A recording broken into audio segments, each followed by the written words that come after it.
ये कहानी 2012 की है, राजस्थान के एक गांव की, जहां रेलवे ट्रैक के पास रात में भयानक और खून जमा देने वाली घटनाएं होती थीं।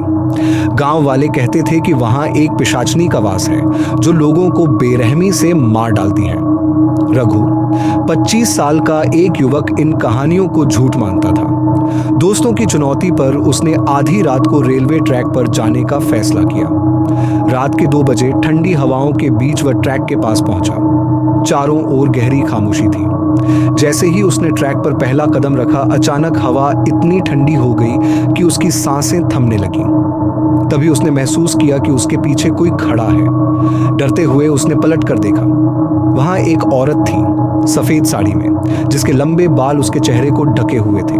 उसके पैर उलटे थे और वह हवा में तैर रही थी। उसने धीरे धीरे सिर उठाया। उसकी आंखें खून जैसी लाल थीं और उसके होठों से काले खून की धार बह रही थी।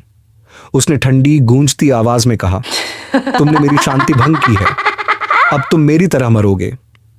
रघु ने भागने की कोशिश की, लेकिन पिशाचनी ने हवा में एक झटके से उसे खींच लिया। उसके पंजे लोहे जैसे कठोर थे जो रघु की गर्दन में धंस गए। रघु चिल्ला भी नहीं पाया। उसकी आंखों से खून बहने लगा और उसके शरीर को पिशाचनी ने रेलवे ट्रैक पर पटका। वह धीरे धीरे उसके शरीर को चीरती गई। खून के छींटे ट्रैक पर बिखर गए। सुबह गांव वालों ने उसका शरीर टुकड़ों में पाया। उसकी आंखें डर से फटी हुई थीं और पूरा शरीर खून से लथपथ था। लोग कहते हैं कि आज भी उस ट्रैक पर देर रात पिशाचनी की हंसी और चीखें सुनाई देती हैं।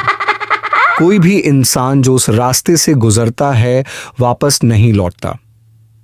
नोट: यह कहानी सच्ची घटना पर आधारित बताई जाती है।